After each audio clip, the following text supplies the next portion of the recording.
ter os caminhos possíveis para a transição energética brasileira. O que tem que acontecer realmente para o Brasil, para que ele não só transite e faça uma boa transição ecológica, mas também possa, inclusive, se colocar como um provedor de soluções verdes para o mundo e de forma competitiva, em que a gente consiga se inserir. Bom, dito isso, a gente podia começar com alguns pontos que eu acho importante a gente setar. Diferente de outras regiões do mundo, isso já foi falado em alguns painéis que eu acompanhei aqui hoje, 2/3 das emissões aqui para o Brasil, elas vêm do uso da terra, né, a FOLU, mau uso da terra, desmatamento, enquanto que para o mundo, na verdade, esses 2/3, na verdade, vêm de energias. O nosso país, então, muitos cenários hoje já demonstram, a gente recentemente pelo SEBRE também lançou cenários que demonstram isso, que diferente de outras regiões, aqui, por mais que os energéticos e as soluções tecnológicas elas avançassem, se a gente não eliminar o desmatamento ilegal, as contas não fecham. Então, necessariamente, esse desmatamento ele precisa cessar e, conforme está nas nossas NDCs, no máximo 20, 30, isso tem que acontecer para o Brasil. Bom, nesse outro ponto importante, e também foi mencionado em alguns painéis, eu também tive a oportunidade de discutir isso mais cedo, óleo e gás, ele vai fazer parte dessa transição, mesmo quando a gente olha cenários como o Net Zero, da Agência Internacional de Energia, o fóssil, ele faz parte dessa transição, ele sim tem um phasing out, mas ele tem um papel ainda a cumprir aqui, em especial quando a gente fala de Brasil, em que a gente, 2 pontos eu quero ressaltar aqui, um em relação à intensidade de carbono, então nem todo fóssil é igual e o Brasil ele é competitivo nesse sentido, tendo uma pegada de carbono por barril menor do que a média mundial, a gente está falando de 15 quilos de CO2 equivalente por BOE versus um 22 para o mundo. Um outro ponto, dado todo o expertise que já existe, então ele participará sim, tanto com a parte de investimentos quanto a parte tecnológica. A gente percebe que isso permeia grande parte dos cenários que a gente vê para o Brasil, aqueles que têm uma origem, uma visão mais tropicalizada, consegue perceber, e recentemente o governo anunciou o PAC e está ali muito claramente a necessidade ainda desses investimentos. Por fim, renováveis, a gente já tem 50% da nossa matriz energética é oriunda de renováveis, a tendência é que isso vá se expandir a 70% em 2050 para a matriz como um todo. Quando a gente fala da elétrica, então, já é mais quase 90%. E a transformação verde, necessariamente, ela vai passar por grande quantidade de recursos financeiros, então, necessidade de grande investimento, de muita inovação. E aí, com isso, e um outro ponto que não poderia deixar de faltar aqui, sendo essa uma conferência voltada para minérios, a importância das terras raras e as possibilidades que existem aqui no Brasil em relação a essa explotação. Bom, com isso, então, na verdade, eu vou começar pelo professor Rossandro Ramos, nosso token de hoje, porque, orgulhosamente, é um painel majoritariamente feminino. Então, eu vou começar com você, Rossandro. E aí, falando um pouco sobre os recursos minerais críticos que serão demandados em quantidade significativa. E aí, dada a natureza geopolítica que envolve a descarbonização do mundo, como os territórios do sul global devem se comportar para tirar proveito dessa transição energética, onde se vislumbra uma economia verde fortemente dependente de minerais críticos? Obrigado. Alô? Obrigado. Me ouve? Está me ouvindo? Alô, alô? Alô? Assim. Boa noite a todos. Inicialmente... Me ouve? Ok? Boa noite a todos. Inicialmente, gostaria de agradecer ao convite do IBRAM para estar nessa conferência, em nome do professor senador Raul Junkman, e desde já parabenizar pela grandeza dessa conferência tão importante, num momento que a gente vive uma grande transformação. Eu vou tentar fazer uma fala muito mais de reflexão para tentar responder essas questões, que são questões que nos inquietam. Não tenho dúvida que vivemos hoje uma grande transformação, Eu diria que seria, dentro de uma escala histórica, uma segunda grande transformação que passa por séculos. Do século XIX para o século XX, o mundo viveu praticamente 100 anos de paz. 1814, 1915. Quando, 1815 e 1914, quando veio a guerra. E aí surgiu um livro importantíssimo do Polanyi, que foi A Grande Transformação. E ele faz essa questão: o que aconteceu nesses 100 anos de paz, que a Europa adormeceu e de repente viveu anos inquietos, que vimos o que acontecia no século XX. Essa foi a primeira grande transformação. Não tenho dúvida que hoje nós vivemos a segunda grande transformação. É engraçado, né? Quando a gente fala segunda grande transformação, é a transformação ecológica, que está no PAC. Interessante, né? E a questão da transição energética. E aí a gente faz uma coisa interessante. Não tenho dúvida que é uma nova grande transformação do século XX para o século XXI, onde a geopolítica tem um fator determinante. Vou trazer um dado, em 95, e aqui eu vou pegar como a transição é uma coisa muito importante, os minerais críticos, terras raras, eu vou me fixar em um, tá? Como exemplo, dado o caráter de emergência que ele oferece, que é o lítio. O lítio é importante pela questão da eletrificação, os veículos elétricos, é importante por causa das energias, novas fontes de energias renováveis, energia eólica, energia solar.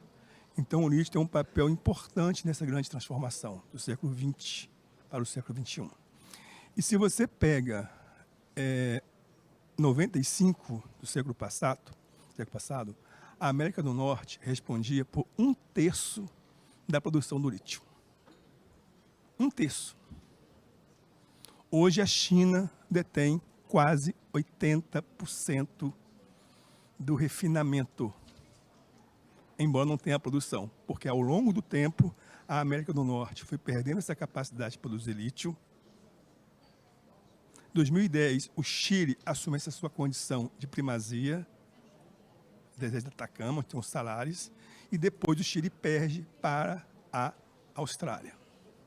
Se você pegar estudos de consultorias importantes, a Fastmarkets ou a BMI, para 2030, ele aponta que 2 novas nações, 2 novos espaços territoriais, vão estar emergindo na questão do lítio. Um é a África. A África vai ter um papel importante na oferta desse minério, do lítio, fortemente por investimento chinês. Outro país que surge é a Argentina. A Argentina hoje tem 30 projetos de lítios em diversas etapas do processo do seu ciclo de vida. E o Brasil também surge aí como uma potência significativa. Eu falo do lítio por quê? Porque eu vivo numa região, durante toda a semana, no Vale do Jequitinhonha. Eu estou em Araçuaí, que ao lado de Tinga é a cidade epicentro desse momento lítio. Esse momento lítio, eu costumo falar que é uma janela de oportunidade. Nós não vamos ter muito tempo para tirar proveito deste momento. São 10, 15 anos. No painel anterior, foi exatamente esse tempo que um palestrante comentou. Nós temos 10, 15 anos e não temos tempo a perder. E como é que a gente, com o Sul Global, pode tirar proveito disso? A partir da busca por um legado positivo. É fundamental uma mineração que atue no território, e a mineração é essencial a essa transição energética. Não se faz transição energética ou transformação ecológica sem a mineração. É imprescindível. Tá? E é muito difícil, ao longo do tempo, falarmos de mineração e sustentabilidade. Eu, particularmente, não consigo conjugar numa mesma frase mineração e sustentabilidade. Eu não tenho dificuldade. Prefiro falar em mineração responsável. Mineração responsável. E aí, neste momento de transição energética, é interessante que as empresas passam a ter um comportamento forçosamente, por causa da estratégia ESG, por causa da transição energética, por causa da emergência, de mudar a sua forma de relacionar com o território. Então é fundamental que as mineradoras que estejam no território, seja no bioma da Amazônia, seja no bioma do Vale do Jequitinhonha ou qualquer outro território, tem a responsabilidade com aquele território. E aí tem uma organização que é a IRMA, que é uma iniciativa de mineração responsável, que diz 4 princípios que a mineradora deve pautar. Primeiro, a integridade empresarial, fundamental. Segundo, gestão e planejamento do legado positivo. Que legado é este que vai ficar para o sul global? Terceiro, responsabilidade social. Quarto, responsabilidade ambiental. Esses 4 princípios norteiam a iniciativa por uma mineração responsável e deve ser perseguido pelas mineradoras como um ato de volição, vontade própria, não de imposição. Isso é interessante porque foi colocado aqui no painel, a mineração e diversos empreendimentos sempre entravam no território de costas para o território. Sempre de costas para o território. Naquilo que eu tenho chamado de mineração subtrativa. Subtraía o território, fazia uso do território e deixava um passivo negativo ao território. A história recente do país nos comprova isso.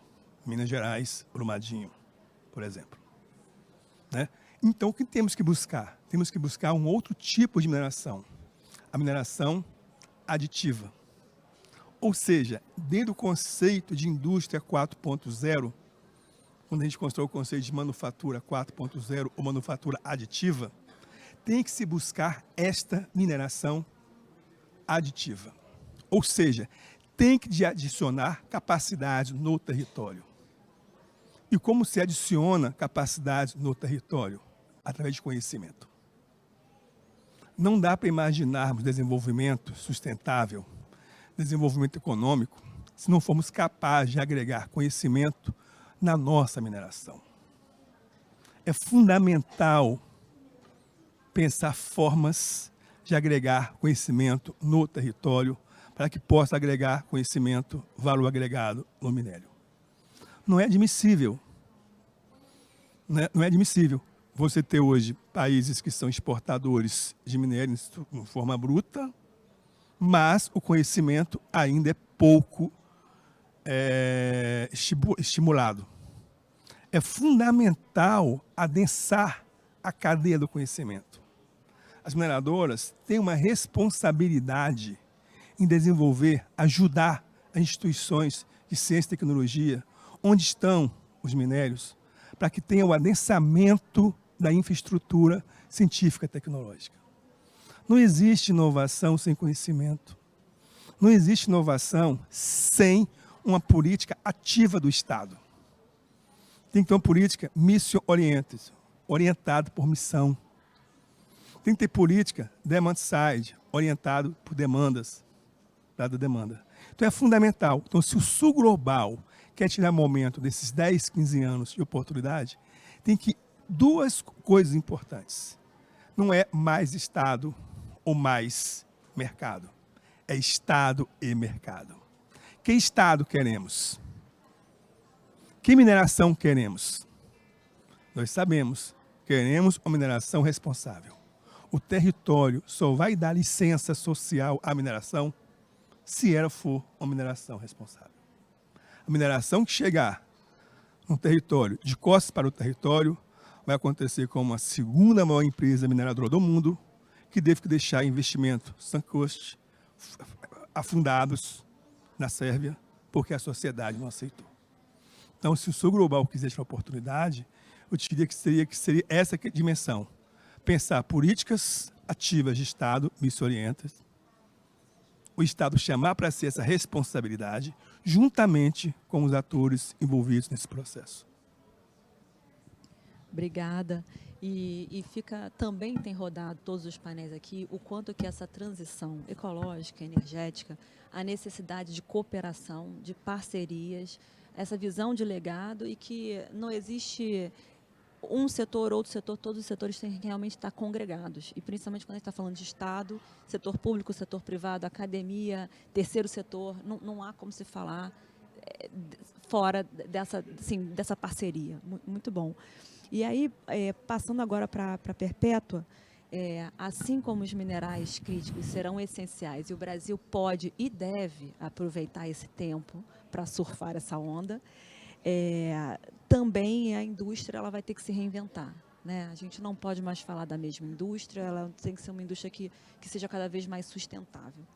E aí, sob a ótica da Agência Brasileira de Desenvolvimento Industrial, eu queria ouvir um pouquinho como é que você está pretendendo atuar, a agência está pretendendo atuar para fortalecer essas cadeias produtivas das energias renováveis aqui no Brasil. Obrigada. Quase boa noite, não é? Pelo menos aqui dentro, a sensação é de que é boa noite.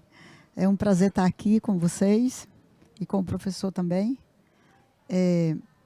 E é muito surpreendente que o IBRAM esteja sendo o principal organizador de um evento como esse. Eu preciso saudar, parabenizar os organizadores dessa grande conferência, especialmente Raul Jugman, com quem eu tive o prazer de compartilhar o plenário da Câmara dos Deputados durante muitos anos de mandato com ele. E é muito animador que ele chegue com essa visão de debater exatamente empresas que, tradicionalmente, foram sempre vistas, olhadas de forma atravessada. Por isso que o professor diz aqui, olha, eu tenho dificuldade de botar na mesma frase mineração e sustentabilidade. Como superar isso, de fato, né? E aqui Então, quero, mais uma vez, parabenizar o Jugman por ter provocado esse evento, que é muito importante para a Amazônia e é muito importante para esse setor. Começar a mostrar para a sociedade, olha, a gente quer fazer de forma correta. A gente quer fazer de forma diferente. A gente quer um novo caminhar nesse processo. Aqui a gente está tentamos discutir a nova economia verde e os cenários para a transição. Mas eu preciso fazer uma retrospectiva para poder falar de transição energética. Eu sou amazônida, do estado do Acre. Durante 16 anos, quando fui deputada federal, eu era a única filha de seringueiro no parlamento brasileiro. Portanto, a maioria dos seringueiros estavam exatamente na Amazônia, que foram recrutados no esforço de guerra para ajudar na Segunda Guerra Mundial. E até hoje, o Brasil não fez o reconhecimento devido àqueles soldados conhecidos como soldados da borracha. E eu sou uma filha de um soldado da borracha e fazia questão de dizer isso no parlamento. Quando eu saí do seringal, da comunidade onde eu morava, eu tinha 14 anos de idade. Foi quando eu fui para a cidade. Foi quando eu fui ver a energia elétrica a primeira vez. Faz alguns anos já, é verdade, mas eu tinha 14 anos. Então a gente pensa assim, mas então tantos anos se passaram, isso está resolvido. Não, a pobreza energética que eu vivi, que eu vivenciei, pelo menos 1 milhão de amazônidas seguem na pobreza energética, seguem vivendo essa situação. O Acre, que é o meu estado, nós temos pelo menos 10% do estado em pobreza energética. Como superar isso? Como discutir essa transição? Como desenvolver a região? A gente precisa encontrar esses caminhos e essas saídas. Eu lembro do programa Luz para Todos.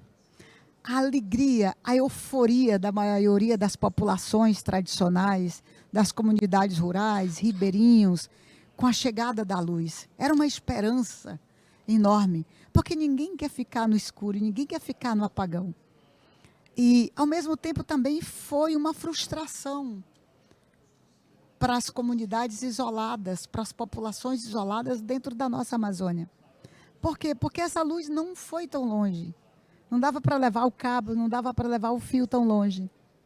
Mas sabe qual é a parte boa e a melhor parte de tudo isso? É que hoje a gente pode dizer, eles podem sair da escuridão, eles podem sair da pobreza energética, porque nós já temos tecnologia. Se a gente fizer um grande esforço hoje no país, a gente chega, por exemplo, no caso da Amazônia, com energia fotovoltaica, onde tem o último pé da serra, onde tem o último morador. E aí, quando a gente olha a tecnologia a serviço de uma vida digna, de uma vida melhor para todo mundo. Então, isso é necessário. Por quê? Porque é também a região amazônica que ela é na região amazônica que está concentrada a maior fonte de energias poluentes, que é ainda a queima do combustível. E nós estamos falando da Amazônia. Então, como é que você sai disso? Com tecnologias. E eu estava conversando, recentemente nós fizemos um evento da BDI, da nossa Diretoria de Economia Sustentável e Industrialização, nós fizemos um workshop, e o professor Heron Bezerra, que é do Amazonas, ele dizia o seguinte, eu até escrevi aqui, a Amazônia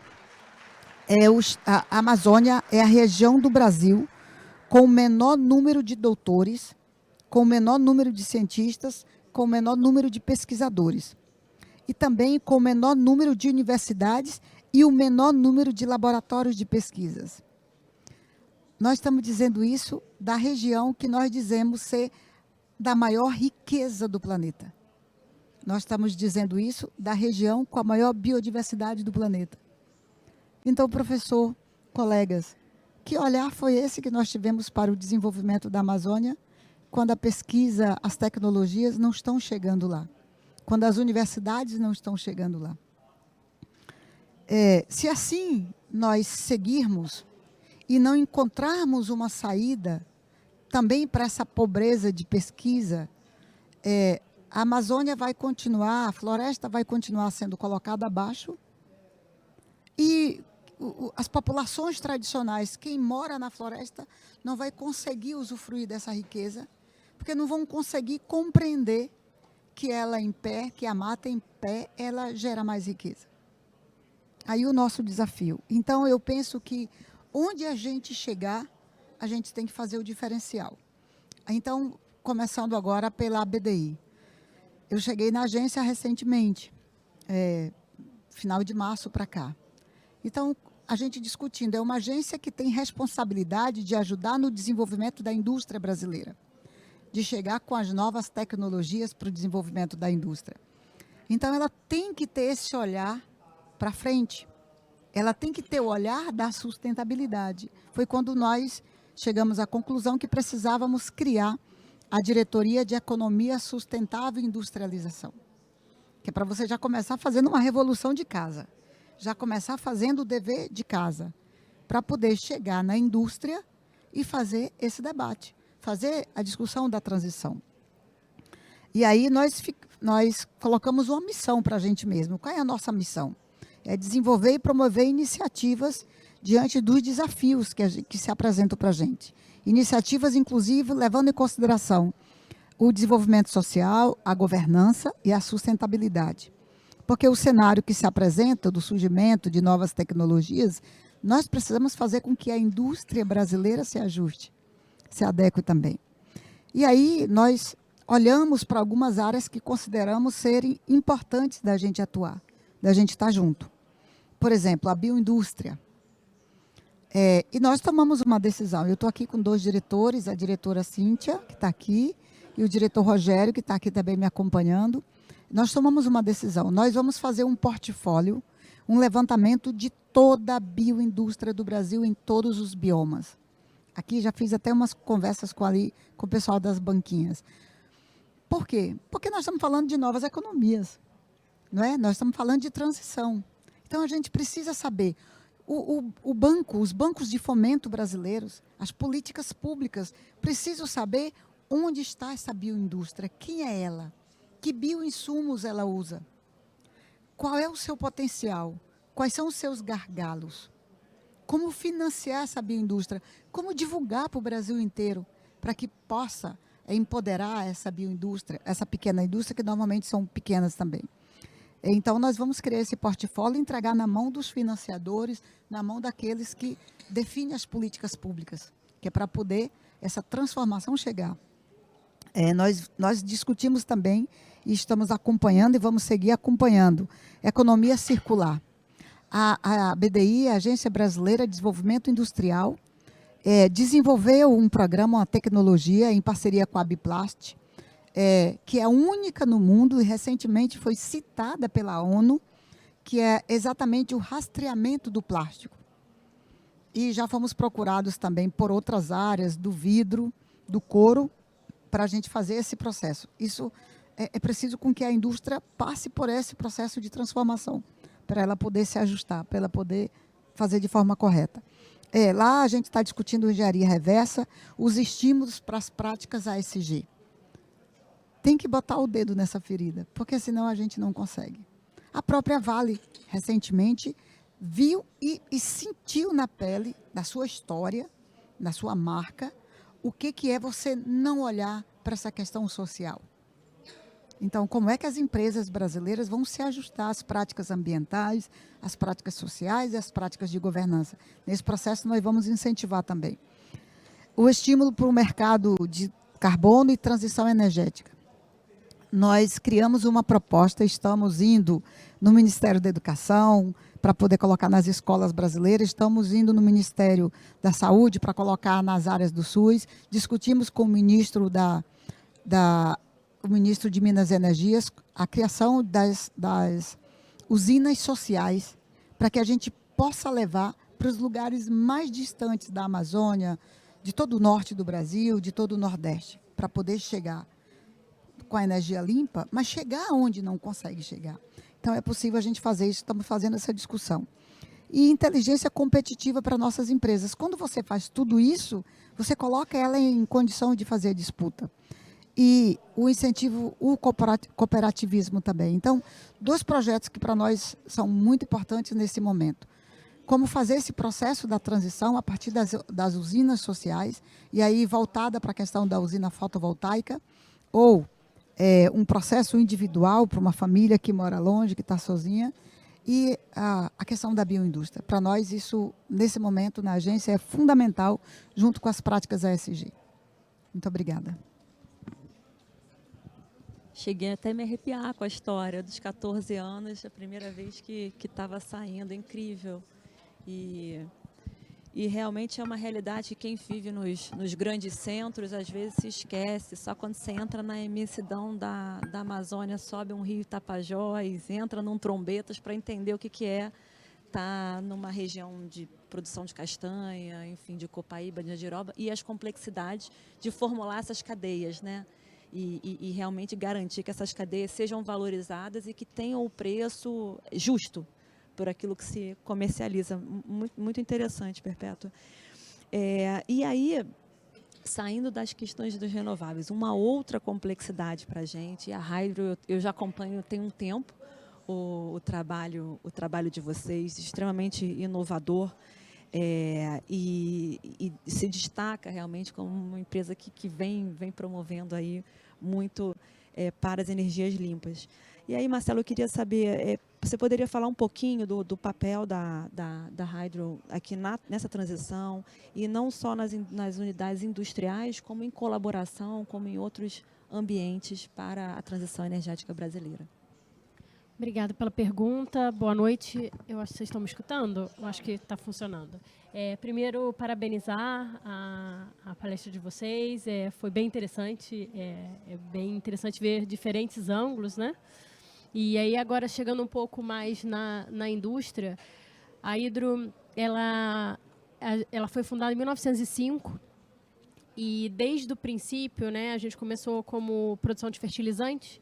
E para produzir fertilizante na Noruega, a gente tinha o problema dos sistemas isolados, a gente tinha que construir a própria usina hidrelétrica para conseguir gerar energia para a nossa produção de fertilizante.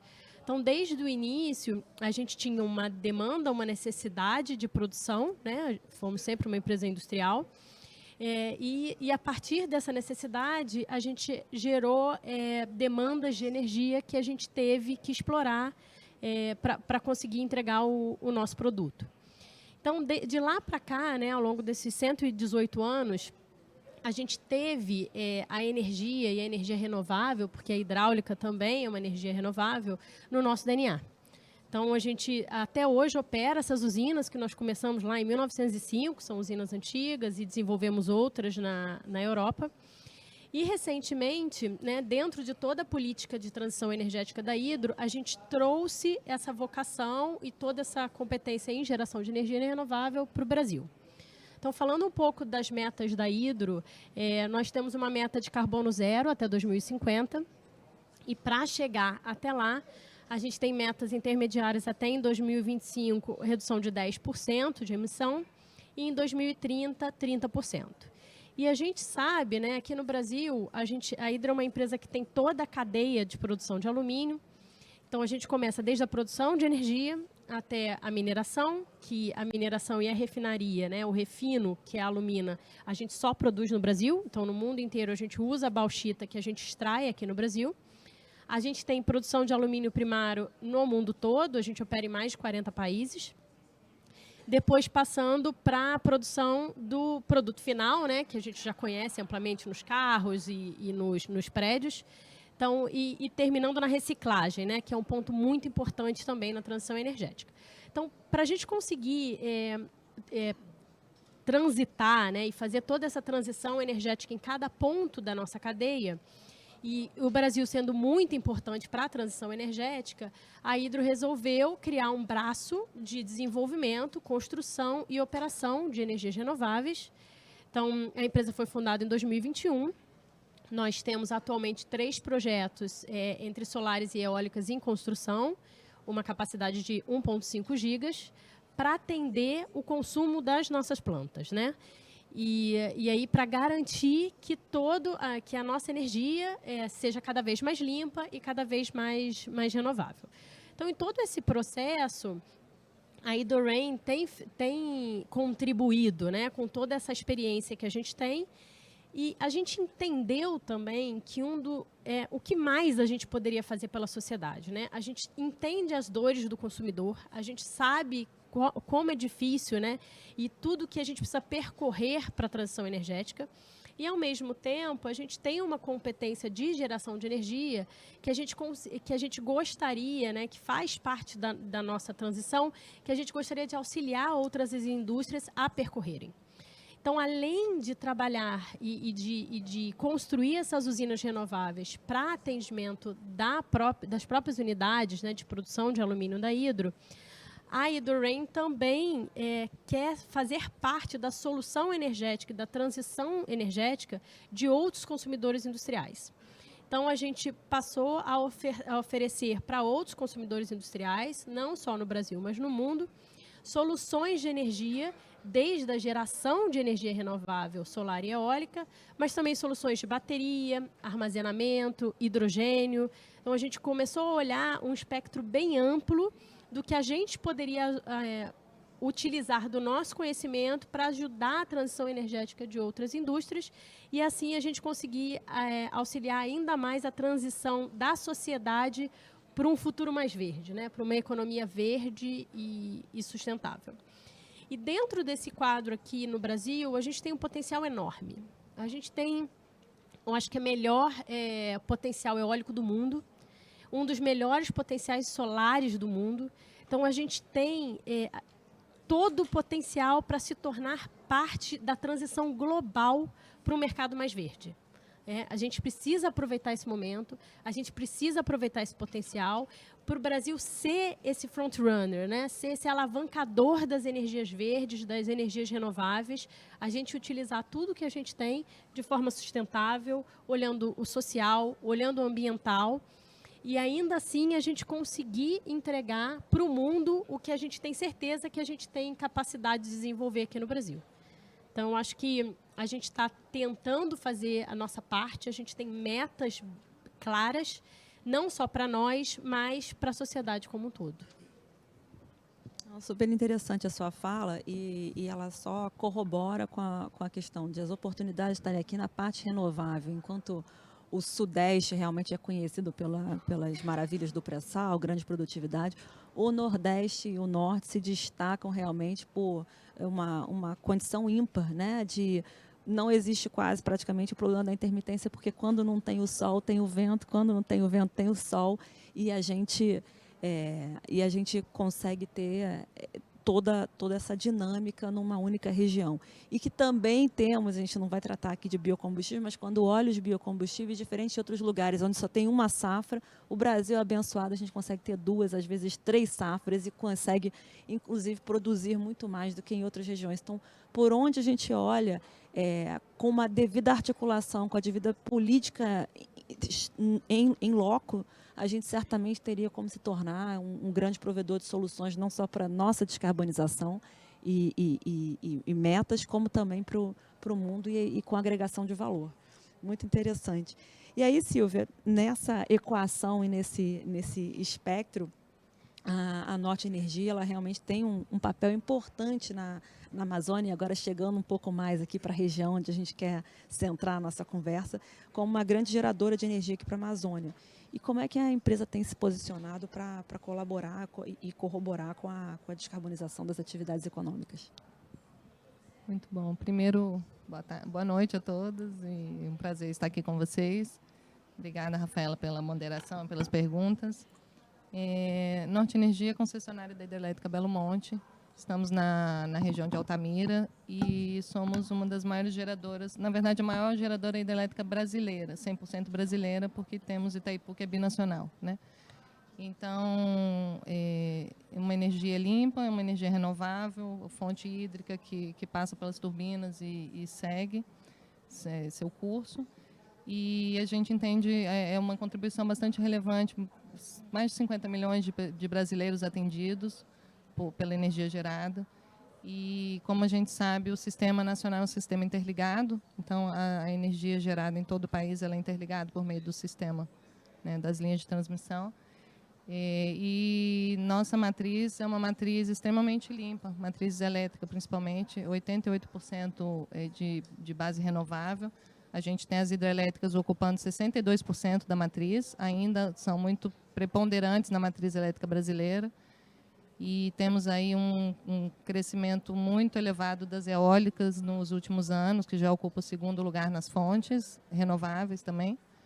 Temos biomassa, que também tem um papel relevante, já ocupando o 3º lugar, e solar. Enfim, temos aí uma sorte e um mix de fontes bastante renovável e temos já um posicionamento privilegiado no resto do mundo, tendo uma matriz de base tão limpa. A energia hidrelétrica é uma energia também de baixo custo para o consumidor, assim como outras renováveis. Então, essa contribuição para a matriz ela é extremamente relevante. A gente vê também, aí entrando um pouco mais na nossa região e no papel como empresa que está na Amazônia, com essa rigidez locacional, e estaremos ali por muitos anos, a gente vê uma responsabilidade grande também de olhar aquela população, porque a energia estando interligada, ela vai para todo o país. Mas a gente tem um olhar também local de como que está essa população e essa questão da justiça energética que a Perpétua, né, falou aqui com a gente. É algo que está na nossa agenda de trabalho também. Então, a gente tem no último censo, agora de 2022, a informação de mais de 1,4 milhões de domicílios que estão desconectados, que estão sem energia. E a gente sabe que grande parte está na região amazônica, desse número. E ali na nossa região não é diferente, tem muitas comunidades indígenas, terras indígenas que estão bastante distantes dos centros urbanos, dos pontos de distribuição. E a gente tem contribuído também de forma a levar energia renovável para essas comunidades com projetos de energia solar. Ali principalmente na Volta Grande do Xingu, algumas unidades que a gente já vem instalando, e uma intenção também de fazer uma articulação, Perpétua, acho que até um ponto que a gente pode conversar um pouquinho depois, essa articulação do Mais Luz para Todos, de outras iniciativas que estão sendo aí desenhadas, com esse olhar de atender essa população que está ali, e que hoje a gente sabe que tem muitos recursos e muitas fontes de levar essa energia para lá. Talvez esteja faltando uma concertação maior e uma organização para que essa população seja de fato atendida. E a gente sabe que a energia está intimamente ligada com outros serviços, né? Sem energia você não tem acesso à conectividade, que hoje é a base de muitas atividades. Enfim, serviços amplos. Então, a energia ela leva essa justiça social de forma muito ampla para a comunidade, principalmente a comunidade amazônica. A gente tem também contribuído com a questão da conectividade, levando antenas satelitais que também são alimentadas por placas solares, então projetos dessa magnitude. E uma empresa de energia tem o compromisso regulatório de investir em projetos de pesquisa e desenvolvimento. E a gente tem nessa agenda de pesquisa e desenvolvimento da empresa a linha de energias renováveis. Então, a gente desenvolve sempre na nossa cadeia de P&D pesquisas de novas tecnologias. No momento, a gente está com 4 projetos nessa linha. Temos um projeto também de estudo de mudanças climáticas, como que as mudanças climáticas estão afetando as bacias do Brasil como um todo, especificamente a bacia do Xingu. É um projeto com a Lactec, do Paraná. Fizemos, nos últimos 3 anos, um projeto de mobilidade elétrica aqui em Belém, no campus da UFPA, que liga, o primeiro corredor verde da Amazônia, foi financiado num projeto de P&D com a Norte Energia, em parceria com a UFPA, e foi o primeiro corredor verde da Amazônia que liga os campos de Guamá e de Belém, e inclusive com o desenvolvimento de um barco elétrico, que é uma inovação que a gente entende muito importante para a região, porque ela permite, aqui no caso, para interligação e movimentação dos próprios alunos. É um catamarã elétrico que tá entrando em funcionamento aí em breve, desenvolvido pelo UFPA, pelo pessoal aqui da universidade. Mas a gente vê isso como um projeto piloto que nos impulsiona a estudar outros tipos de embarcações elétricas também para a região. É placa solar? O sistema aqui é um sistema completo, que tem a unidade fotovoltaica, a planta de geração. Aí tem os autopostos que alimentam os ônibus, é um sistema multimodal, alimenta os ônibus e alimenta o barco também. Então, esse barco ele tem banco de baterias, mas ele é alimentado pela usina fotovoltaica externa. A gente tem o estudo de voadeiras elétricas também, que a gente faz. A gente tem 2 unidades piloto que a gente usa na nossa operação. E estamos iniciando agora, acabamos de lançar um edital de pesquisa e desenvolvimento também para desenvolvimento de um barco, de uma voadeira elétrica, mas já pensando em ser como se fosse uma cabeça de série para poder depois entrar em produção e, de fato, o mercado poder acessar esse produto, porque hoje a gente ainda está numa função, numa escala de projeto piloto, né? Então, esse é um projeto também que está sendo iniciado. E a gente vê também usinas hidrelétricas ou grandes geradores de energia renovável na região como fontes também de energia para outras atividades produtivas que precisem ter uma cadeia verde, né? Então, por exemplo, se fala muito em hidrogênio verde, amônia, as fontes de energia renováveis de grande porte podem ser aí a fonte limpa para que essa cadeia surja numa cadeia totalmente verde, né? E a gente consiga manter essa linha. Excelente. E, de novo, a importância das conexões e das trocas, né? Porque cada um vai fazendo uma parte e sai dos silos de cada um. E essa interação, o quanto que agrega, assim, a gente vai descobrindo novas possibilidades. E aí, agora, já entrando completamente no território amazônico, começamos aqui com a Silvia, vou voltar para o professor Rossandro, para entender o seguinte: a gente já tem a constatação, né, que as populações mais vulneráveis são exatamente as que mais sofrem com as mudanças climáticas. E a gente sabe, como o senhor mesmo comentou, toda a explotação de minerais, de uma forma geral, e os minerais críticos aqui na região. Quais as oportunidades que você vislumbra, assim como a gente vê as oportunidades nos energéticos, como é que você percebe as oportunidades nesse território para as terras raras, os minerais críticos, enfim? É engraçado, né, como as coisas se conectam, né? Estamos falando de Amazônia, eu sou do Vale de Jequitinhonha, tem uma similaridade muito grande, que é uma população vulnerável. Eu me lembro de 6, 7 anos atrás, fui visitar um projeto aqui em Gurupá. Gurupá ficaria das cinzas, que é um santuário de tecnologias sociais. É um projeto que nós financiamos pelo governo federal. E para chegar a essa ilha, eu tive que, embora fosse no Pará, eu desci em Amapá. Desci em Macapá, engraçado, desci em Macapá, peguei um carro, fui para Porto Santana. Em Porto Santana, peguei uma voadeira. 2 horas e meia pelo rio, uma voadeira, para visitar a Ilha das Cinzas. E lá eu observei o que é a biodiversidade do povo da Amazônia. A capacidade de aproveitamento dos recursos da Amazônia. E não se faz isso sem conhecimento. A Silvia falou do P&D, que é obrigatório por lei, o P&D, o investimento em P&D. E não se faz isso sem conhecimento.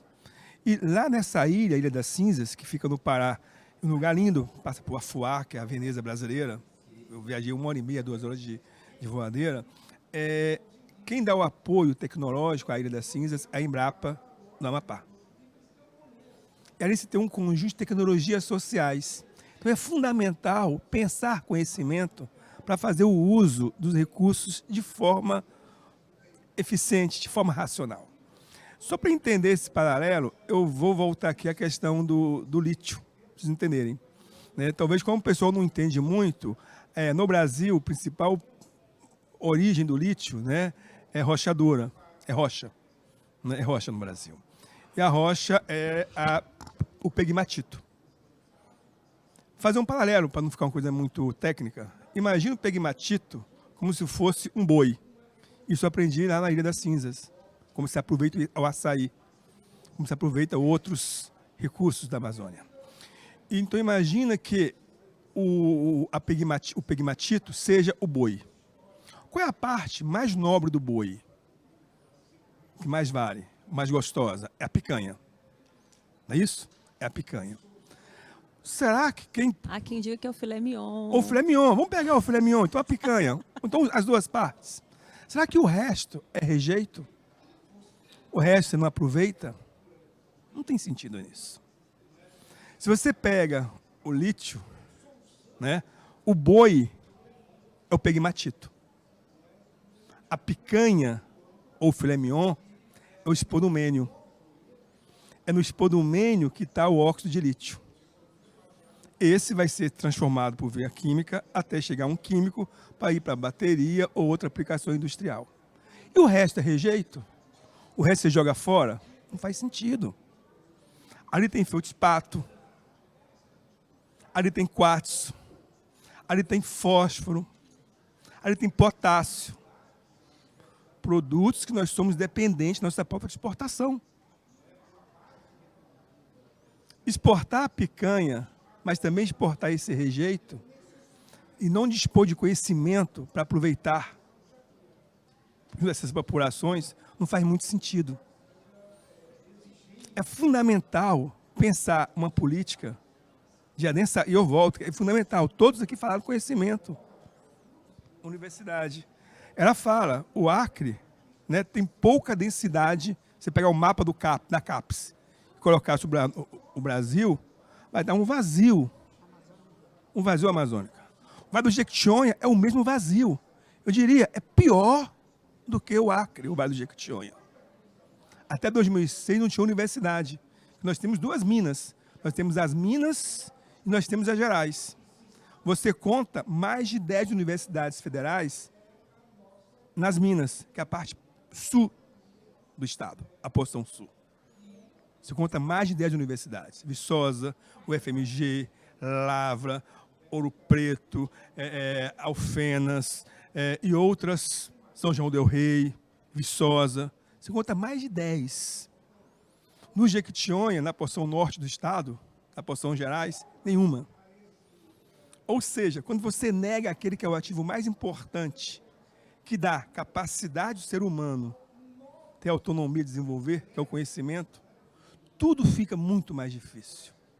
Todos que estão aqui, não tenho dúvida, são frutos de que teve acesso a uma educação, cursou uma universidade, talvez pública, fez um mestrado, fez um doutorado e avançou. Você, certamente, mesmo sendo filha do seringueiro, você pôde fazer essa universidade.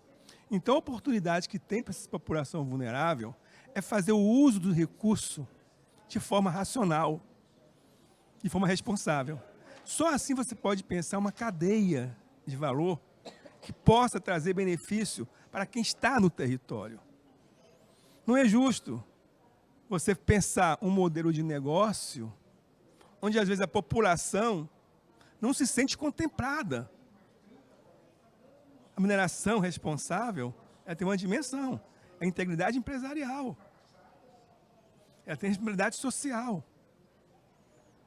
Tem a gestão e planejamento, volto a repetir, do legado positivo. Que legado é este que vamos deixar para esses territórios? Então é fundamental pensar. Eu acho que não podemos... Esse é um momento, eu acho que mais do que adequado do Estado pensar política industrial, política de desenvolvimento ativa. Foi falado aqui hoje cedo. Nós não podemos ter política passiva. Se não for nessa pegada, não vejo possibilidade de termos legado positivo para os territórios. É fundamental adensar a cadeia do conhecimento. Quantas cadeias podemos fazer aqui na Amazônia Produtiva? Açaí e tantas outras na Amazônia. Então, acho que se não for por essa toada do conhecimento, de adensar, mudar o mapa do conhecimento, né? O Acre, a Perpétua falou, Jequitinhonha é a mesma coisa. Então, é fundamental. Então, eu sou fruto de uma universidade pública. Eu nasci no Vale do Jequitinhonha. Então, eu sei o que é o conhecimento, eu sei o que faz. Por opção, eu estou toda semana no Vale do Jequitinhonha. Eu estou 2 dias no Rio de Janeiro, onde eu trabalho, e 4 dias no Vale de Jequitinhonha, e 1 na estrada, para estar no Vale. Porque eu faço esse debate no Vale. É fundamental pensar, porque no fundo, quem inova é o território. Se você pegar aqui, nós temos a oportunidade de 10, 15 anos.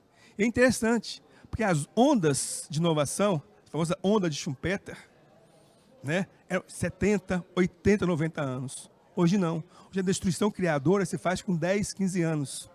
Lítio e outros minerais críticos vão ser para daqui a 10, 15 anos. Se não tirarmos proveito nesse intervalo de tempo, vamos ver, como se fala no Vale de Jequitinhonha, o cavalo passar selado. E nada vai mudar no território. Não vai se fazer a conversão territorial. É fundamental pensar a conversão territorial. Que território vamos ter depois que a mineração exaurir? Nós temos exemplos de cidades mineiras que passam por problemas sérios, porque não foi pensado isso. Então é fundamental. Obrigada. Hoje de manhã, no Tony Blair, ele traz muito essa questão do pensar e de ter não só propositivo e intencionalidade, mas como essa visão estratégica, né? Em relação a como é que você vai montar a sua trajetória, a importância de você ter a intencionalidade e a estratégia efetiva e regional. E aí eu vou juntar, Perpétua, para você 2 perguntas. Uma que eu já tinha preparado aqui e a outra que o Henrique Arakawa está fazendo, todas as 2 voltadas aí ao desenvolvimento regional e à bioeconomia. Então, ele pergunta aqui como inserir o uso dos recursos pesqueiros na bioeconomia, considerando a necessidade de conservação da biodiversidade aquática e a recuperação dos habitats. E junta com o que eu já ia te perguntar em relação aos projetos, como é que esse diagnóstico que a agência tem feito pode ajudar realmente a chegar a uma formulação de política pública para o desenvolvimento regional. A gente não pode discutir desenvolvimento no país ou esse processo de transição sem pensar nas tecnologias e sem pensar como é que quem está lá na ponta vai se beneficiar, não é? Penso que é um desafio muito grande para o Brasil fazer com que o morador que está dentro da floresta, as populações tradicionais, elas compreendam de fato que a floresta em pé, elas podem ganhar dinheiro. Porque aquele que vai lá, que devasta, que acaba com os peixes dos lagos, aquele que acaba com o peixe dos rios, a pesca predatória, não está preocupada com a situação da pergunta que acabou de ser feita, como é que você faz com que essa economia ela dê frutos, ela se desenvolva, protegendo esse habitat. Então, quem está num processo de exploração não vai ter esse olhar.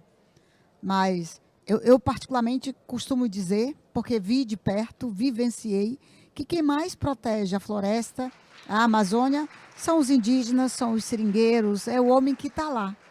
Não é aquele que chega para fazer a exploração predatória.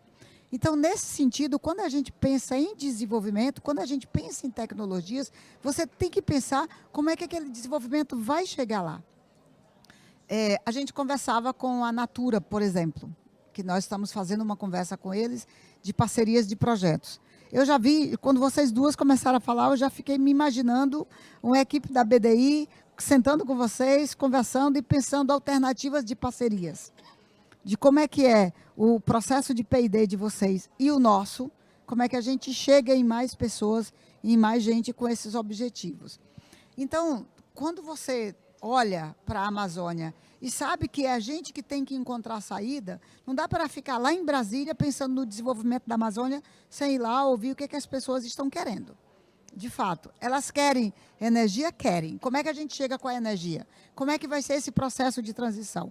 Nós, por exemplo, somos uma agência responsável pelo o desenvolvimento da indústria. Antes, quando eu estava no parlamento, eu queria só levar a energia, que era o que eles me pediam lá. Agora não, eu quero levar a energia, mas qual é o saldo disso para o Brasil?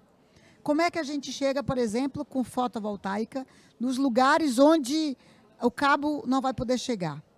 Eu vou só comprar tudo de prateleira, exportar tudo? Ou eu vou fazer um processo de internalização da tecnologia e fazer com que depois de um trabalho como esse, que a gente conseguiu levar energia para o maior número de pessoas possíveis, o Brasil tem sua tecnologia. O Brasil não está mais dependente, porque alimentar, levar energia, levar internet, levar educação, levar saúde, isso tem uma relação direta com soberania. Isso tem uma relação direta com independência.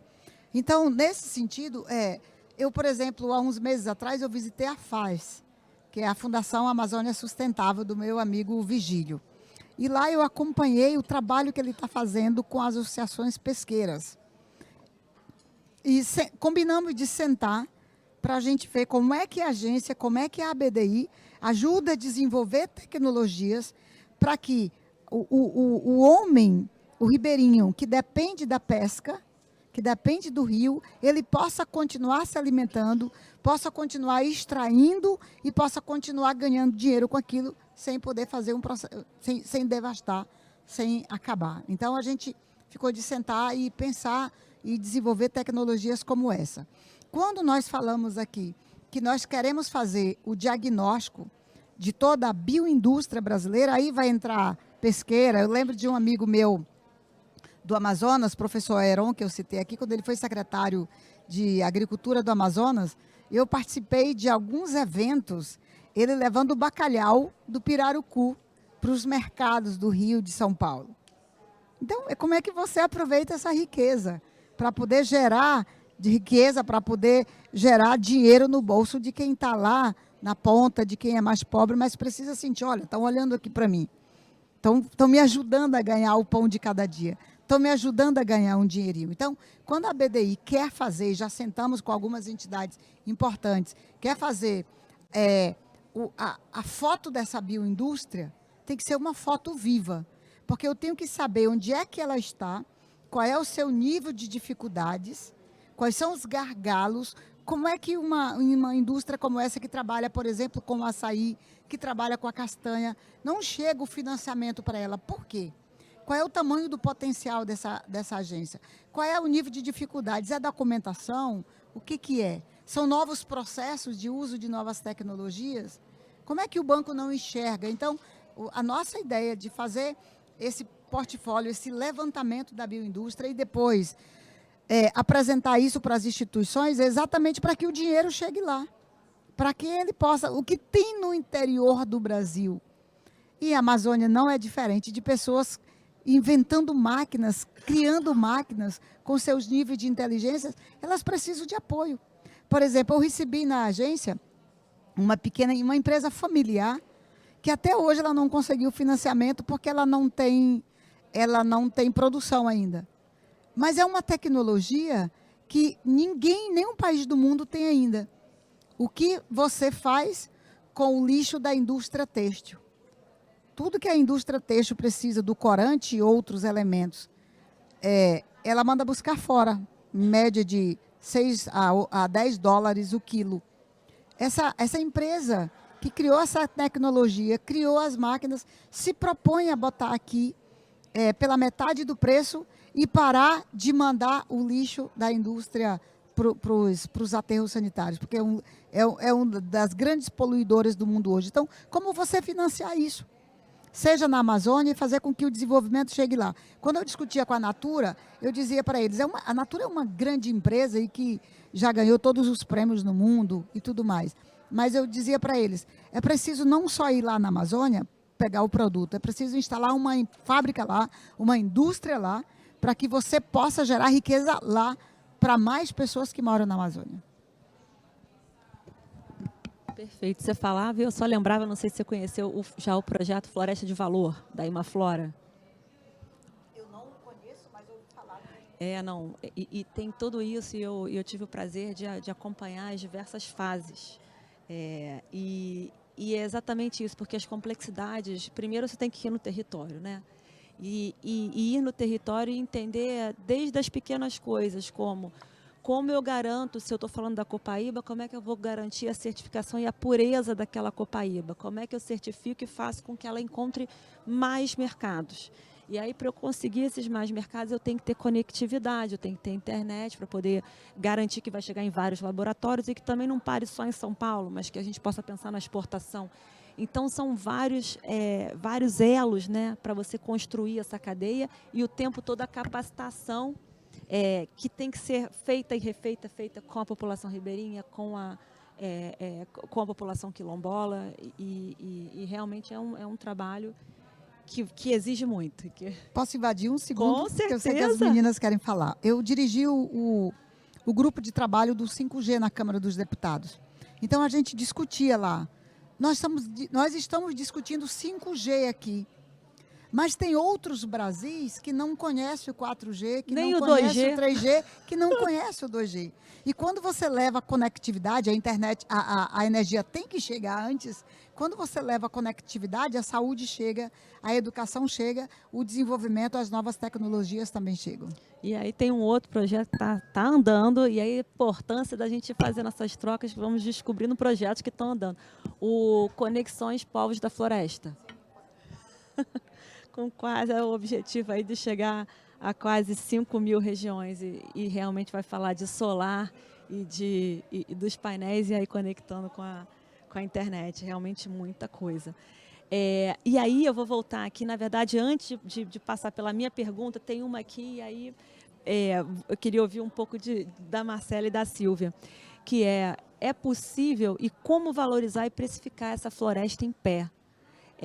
Principalmente para termos um pagamento pelos serviços ambientais. Então, sob a ótica sua, Marcela, Silvia, não sei quem quer começar, mas falar um pouquinho de como vocês percebem a valorização da floresta em pé e alternativas.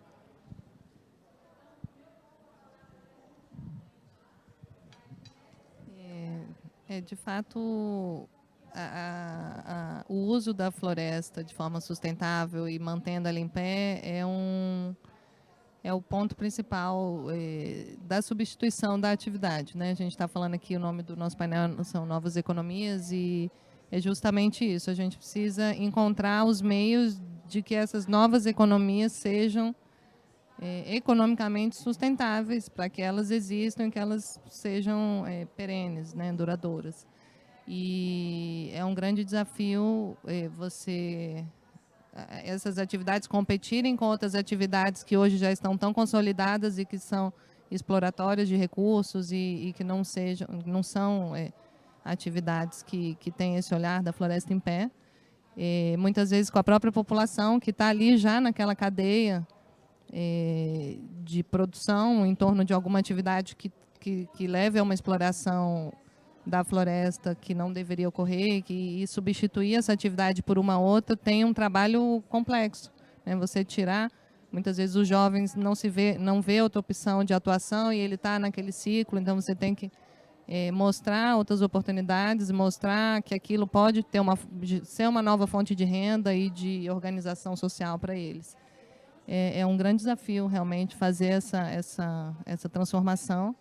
E aí entra a questão dos serviços ambientais. A gente sabe, é uma lei nova no país de forma federal, né? Muitos estados já executam há muitos anos.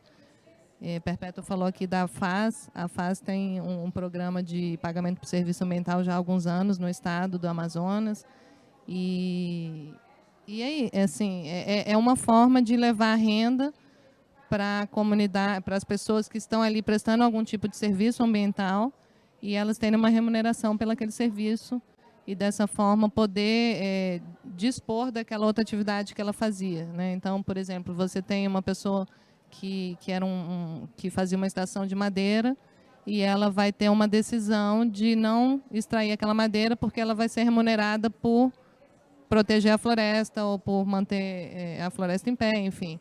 Então, isso é precificável, né? Você define um valor a pagar, você vai ter o pagador e você vai ter o receptor do recurso. E esse é um modelo que a gente enxerga que é um modelo viável para muitas atividades que são atividades dessa natureza. Proteção ambiental, recuperação. E a lei de pagamento de serviços ambientais ela vem dar essa ferramenta e regulamentar essa atividade de forma bem positiva. Obrigada. Quer complementar, Marcelo? Não, eu acho que a Silvia já falou muita coisa, só para complementar, né, e um pouco corroborando o que já foi falado, eu acho que passa por educação, né? Educar as pessoas, exatamente, né, criar essa cultura de que a floresta em pé vale mais, né? Então passa por educação, e passa por tecnologia, e passa por inovação. É quase clichê, mas exatamente, eu acho que são, claro, políticas públicas, né, como a Silvia falou, mas esses pilares, educação, tecnologia e inovação, também são fundamentais aí nesse processo. Perfeito. E aí eu vou aproveitar que você já está com o microfone e um pouquinho sob a perspectiva de uma empresa que vem tendo uma atuação forte aí no Brasil, contar um pouco dos planos de transição energética da empresa aqui no território brasileiro, né, como uma das operações aí, uma das maiores operações aí da empresa. Então eu acho que a indústria de forma geral no mundo, né, a gente é um dos maiores responsáveis junto com o transporte, né, pelas emissões de gases de efeito estufa. E no Brasil, né, e a Hydro tem pleno conhecimento na nossa cadeia, a gente tem dois elos que consomem muita energia, né, que é a produção de alumínio primário, que a gente tem uma unidade aqui, que é uma joint venture com a ANAC, que é um conglomerado japonês, e a refinaria, que é a Hidroalunorte, e na refinaria também tem um consumo muito grande de energia. E atualmente, dando um exemplo de um projeto nosso, né, a Hidroalunorte é um dos maiores alavancadores de redução de gases de efeito estufa de pegada de carbono da Hydro. A gente tem um projeto de transição energética na Alunorte, que a Alunorte hoje tem grande parte do consumo dela associado a combustíveis fósseis, e a gente fica aqui no Pará, em Barcarena, né, na Amazônia. E a gente tem um projeto de conversão dessa produção, né, dos boilers que utilizam combustíveis fósseis para a energia elétrica. Então, um já foi instalado, foi um investimento de 42 milhões de reais, que foi instalado no ano passado. Tem mais dois que já estão sendo instalados e que entram em operação aí nos próximos anos. E os 3 boilers não só vão consumir energia elétrica, que a gente tem uma matriz muito limpa no Brasil já, com muitas hidrelétricas, como a Silvia falou, mas também a gente está construindo uma usina eólica e uma usina solar para atender especificamente esses 3 boilers elétricos. Então, além da gente deixar de consumir combustíveis fósseis, a gente vai garantir que o consumo virá de geração de energia limpa. Então, e somado a isso, para ainda reduzir esse consumo de combustível fóssil, a gente tem um terminal de GNL que está sendo construído em Barcarena, e que desse terminal a gente vai usar o gás, né, porque o Pará não tem gás natural ainda. Então, a gente vai consumir deste terminal de gás e vamos fazer uma substituição massiva de combustíveis fósseis que a gente tem na Hidroalunorte. Então, acho que esse é um dos nossos projetos, né? A gente tem outros, posso citar a mineração Paragominas. Ela tem hoje um mineroduto de 244 quilômetros, que vai lá de Paragominas até a refinaria na Alunorte. e ela já foi um projeto muito inovador, foi o primeiro mineroduto enterrado do mundo. Então, a gente já fez com a tecnologia, o que já tinha de melhor de tecnologia e qualidade, o que é até hoje referência no mundo. Faz um tecla SAP aí pra gente, um mineroduto. Eu fiquei desculpa. Assim, mineroduto. Mineroduto é o processo de transporte, né? A gente produz e extrai a bauxita em Paragominas e a gente transporta essa bauxita, a gente bombeia essa bauxita via um canal, né? Uma transmissão, um duto que vai por 244 quilômetros da mineradora até a refinaria, né? Então, o projeto, né, assim como você não sabia, porque ele é muito inovador no mundo, ele emite bem menos carbono, ele consome menos energia e é parte desse processo de transição energética da Hidro. E agora a gente está construindo uma usina renovável para, além da gente ter esse processo, né, de bombeamento do minério extremamente eficiente, ele ainda vai ser alimentado por um projeto de energia eólica que a gente está construindo no Nordeste do Brasil. Então, esse é só um pouco dos projetos que a gente está trabalhando, né? O Brasil é um dos grandes áreas que a Hidro está olhando e está investindo para reduzir a emissão de carbono. E a geração de energia renovável está no centro de toda essa transição aqui no Brasil. Posso completar só com um Claro, dado para claro. poder ratificar?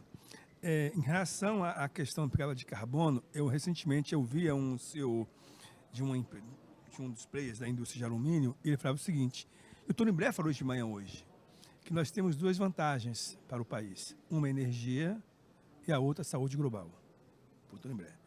A gente sabe disso, a nossa matriz energética é limpa. Pega o nosso balanço energético, a gente tem uma vantagem competitiva fantástica. Se você pegar o balanço energético nacional, bem, a gente vai ver isso claramente. Agora, o interessante no dado é que na cadeia do alumínio, para cada tonelada de produto fabricado, esse senhor falava que nós tínhamos uma pegada de 2, 3 toneladas de carbono por tonelada de produto fabricado, produzido. Em países onde a matriz não é tão limpa quanto a nossa, isso chega a ser 3, 4 vezes maior a sua pegada de carbono. E se for um país que tiver carvão, a pegada é 5, 6 vezes. Então isso mostra como nós temos uma competitividade, uma vantagem competitiva, por termos uma matriz energética que é invejável. O mundo nos inveja. Aí está uma das vantagens do sul global. O Brasil não vai precisar embarcar em carros elétricos. Vamos ter outras fontes, outras possibilidades. E o combustível, por exemplo. A questão de carro elétrico é para que a eletrificação para o norte global. Perfeito. Só completar Deixa eu isso. fazer um último complemento. A gente está desenvolvendo uma tecnologia na Hidro que a gente produziu o primeiro alumínio agora, não foi no Brasil, foi na Europa, mas com 0,5 quilogramas de alumínio. Ainda foi uma quantidade pequena, mas por tonelada, ou seja, ainda menor. E eu tenho certeza que aqui no Brasil a gente tem potencial de produzir com menos ainda, né, dada a nossa matriz. Então, a gente está investindo muito nisso, na eficiência, para a redução, inclusive, da quantidade de toneladas de Agora, carbono. Marcela, a pergunta que não quer calar. A gente já vem recebendo um prêmio, uma precificação internacional melhor? Nossa, eu acho que eu recebo essa pergunta em todas as vezes que eu vou participar. Não, ainda não. Mas a gente vira fornecedor preferencial. Então, a gente tem uma vantagem competitiva, por mais que a gente não enxergue claramente a precificação, a gente vê que o mercado já nos enxerga como um alumínio de baixo carbono e dá preferência para a aquisição do nosso alumínio. Me acendeu isso, que eu originariamente sou indústria fóssil, né, óleo e gás. E no GNL, que é o que você vai embarcar em Barcarena, hoje você já tem cargas net zero e cargas neutralizadas e que você tem uma precificação diferente.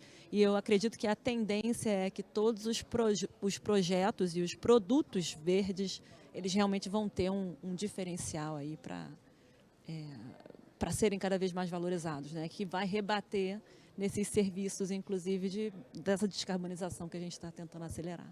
Muito legal.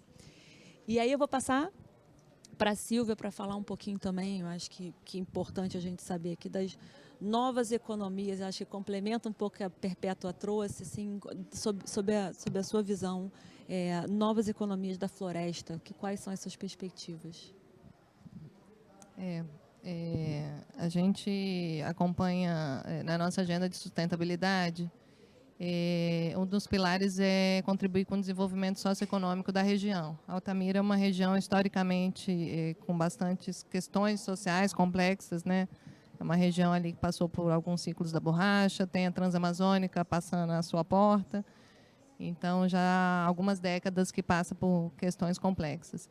E aí, olhando tanto no micro ali da região quanto a Amazônia como um todo, dados, por exemplo, do Amazon recente, os estudos Amazônia 2030, que são sempre divulgados, a gente tem dados recentes de que 40% da juventude da Amazônia está desempregada. 40% é um número muito maior do que o do resto do país.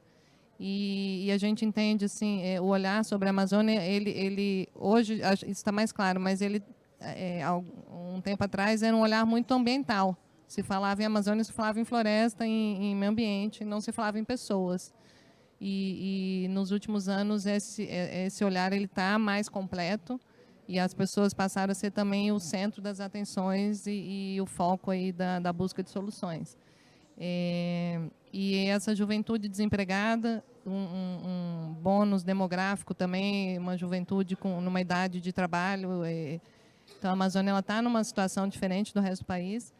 E a gente, então, buscou identificar na região como é que a gente poderia contribuir, apesar de ser uma empresa de energia elétrica com um foco específico de trabalho e com uma agenda do licenciamento já bastante complexa e completa, né, que vem aí um pacote do licenciamento e de compensações muito grande, mas a nossa agenda de sustentabilidade ela busca um olhar um pouco mais amplo também, como que a gente pode contribuir sendo uma empresa da floresta com essa rigidez locacional, porque a gente vai ficar ali por muitos anos, né, uma concessão de 35 anos, então até no mínimo 2046 a empresa estará no mesmo local.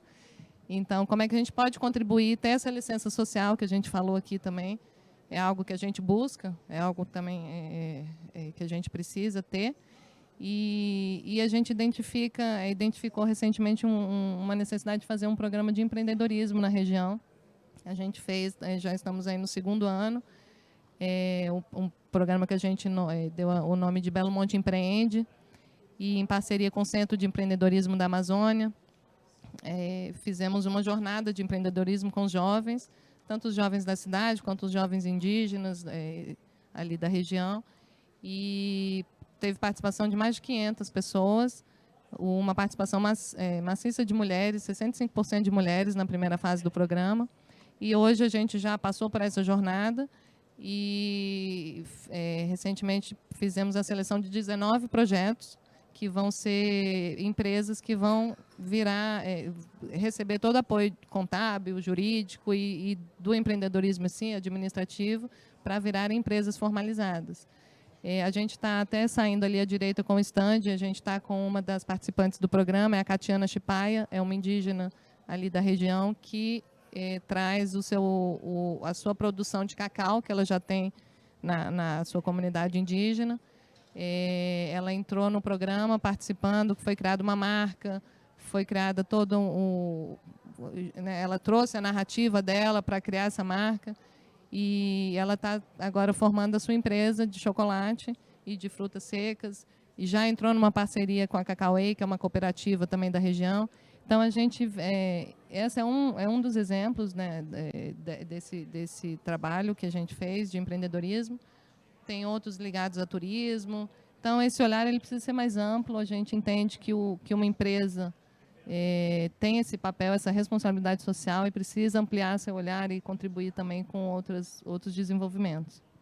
Perfeito, Silvia. E realmente, quem não provou o chocolate, vale a pena. Eu estou levando uma sacola de chocolates para casa. Realmente maravilhoso. Bom, a gente está chegando ao fim, temos 2 minutos e 25, mas eu queria uma última rodada aqui de uma mensagenzinha final curtinha, 30 segundos, mais ou menos, para todo mundo poder deixar aí uma frase final. Eu queria parabenizar o IBRAM né, por essa contradição. Está discutindo num evento de mineração essas questões, como o Jungo falou ontem, vamos levar pedrada.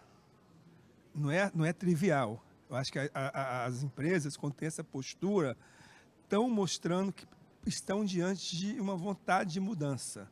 A sociedade, o território tem que ser sábio para tirar proveito desta oportunidade. Então, acho que o território é fundamental potencializar, dar protagonismo, fazer com que as pessoas que estão naquele território tenham o sentido de pertencimento. Isso é muito importante e eu acho que daí vem a possibilidade de mudança, de transformação.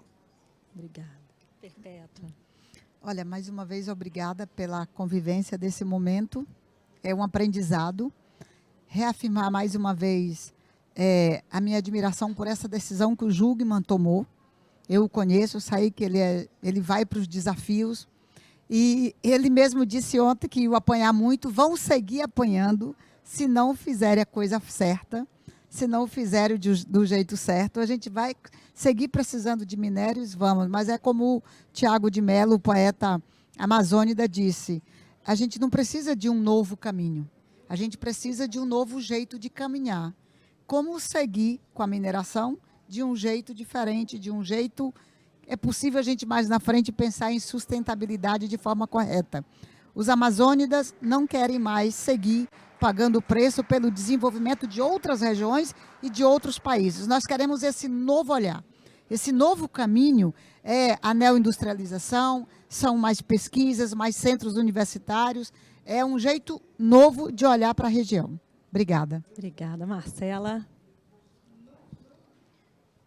Bem, eu gostaria de agradecer aos meus colegas, foi uma ótima experiência, eu aprendi muito com todo mundo aqui, foi muito interessante. Agradecer ao IBRAM, agradecer a sua moderação, Rafaela, muito obrigada. Eu acho que, como mensagem final, eu acho que a gente provou no Brasil que energia renovável ela é sustentável, mas ela é economicamente viável. Então, acho que a gente mais do que provou, né? A gente tem muitos industriais, a gente tem as residências já consumindo energia renovável e por esse binômio, né? É socialmente responsável, é sustentável, mas é economicamente viável. E todos esses pilares, para a gente ter sustentabilidade, para a gente falar em ESG, eles têm que estar presentes. E eu acho que a energia renovável no Brasil ainda tem muito para contribuir no Brasil e no mundo. Obrigada. Silvia. Bom, queria agradecer também, Rafaela, obrigada pela moderação, aos colegas. E estamos aqui num evento de mineração e sendo aqui do setor elétrico, vou ampliar a fala, juntando os dois setores e me atrevendo aqui a contrariar o professor. Eu acho que a gente tem, sim, os brasileiros precisam de minério, precisam de energia, e a gente pode, sim, falar em mineração e falar em energia e falar em sustentabilidade, tudo na mesma frase. Muito bom. Obrigada a todos que nos acompanharam. Obrigada.